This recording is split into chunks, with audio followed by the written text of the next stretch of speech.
When CC got injured for the first time, she knew she had to step off. This left Indy to push forward with the roster they had. But as the Fever says, the next woman stands up, Kelsey Mitchell did.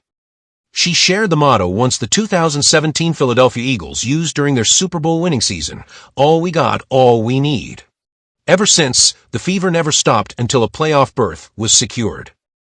When Robin Lundberg learned about the Fever's playoff berth and Caitlin Clark's season-ending injury, he couldn't help but offer his perspective. What's better than his own YouTube channel? So he uploaded a new video on September 8th wherein he shared, the Fever are locked into at least the 7th seed now, which right now would be the Las Vegas Aces in the first round, if things held the way they are. And, you give them in a short series, do they have a chance? Perhaps. But through it all, the Fever squad never lost hope. As Robin puts it better, but the Fever season continued. To make it through all that is a testament to everybody on that squad, everybody in the locker room, the culture that they've built. And again, the head coach and the coaching staff. And then the Stars. They went on to first defeat the Sky, and then the Mystics. But the real statement came in a 94-65 rout of Washington, where 5 players scored in double figures. And they are back in the postseason for a second straight year, marking their first set of consecutive playoff trips since the franchise's remarkable 12-year streak from 2005 through 2016. So, even with 5 players sidelined, Indy battled its way to a 23-20 record, a reminder that resilience never comes easy.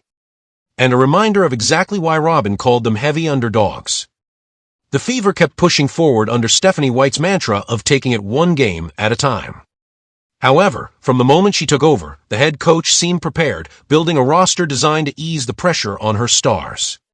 So when Caitlin Clark went down for the first time, she already had a plan in place. That plan was to lean on Sydney Colson at point guard with Sophie Cunningham as her backup. But fate intervened, and both players suffered injuries in a matchup against the Sun before the approach could take shape fully. With the roster stretched thin, the Fever turned to Ari McDonald. Signed on a hardship contract, McDonald wasted no time proving her value. Eager to contribute, she studied film, adapted quickly, and seamlessly found her role within the team. It was a lot of film sessions by myself. Just rewatching stuff, and a lot of film with just asking questions. So just be a sponge these last couple of days, and I think that's helped me tonight, she shared after her first ever game with the Fever. And ever since, there was no slowing down. Indy even went on a winning streak, and how could you forget the Commissioner's Cup title win against the league's top team, the Minnesota Lynx? But then CC came back, and Ari had to go. Though the Indiana Fever standout didn't get to play much and was sidelined again, this time, DeWanna Bonner was absent from a roster too. Personal reasons, that's exactly what her status read at the time. Soon, she was waived off, and Ari was back on a permanent contract. Later, CC also made a comeback, but adversities didn't end. In just 1 month, CC got injured twice. Sydney Colson, Ari McDonald, and Sophie Cunningham, too, went down with season-ending injuries. Just as fans began to feel some momentum, even from the players signed on hardship contracts, Chloe Bibby, later brought on full-time, was sidelined with a knee injury that ended her season.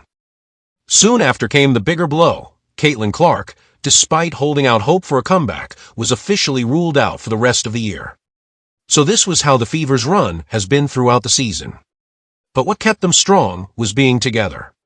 And that was really our mindset. We never doubted ourselves. We never doubted that we could be in the playoffs, even if things looked like it got harder for us. It was about sticking together, Aaliyah added.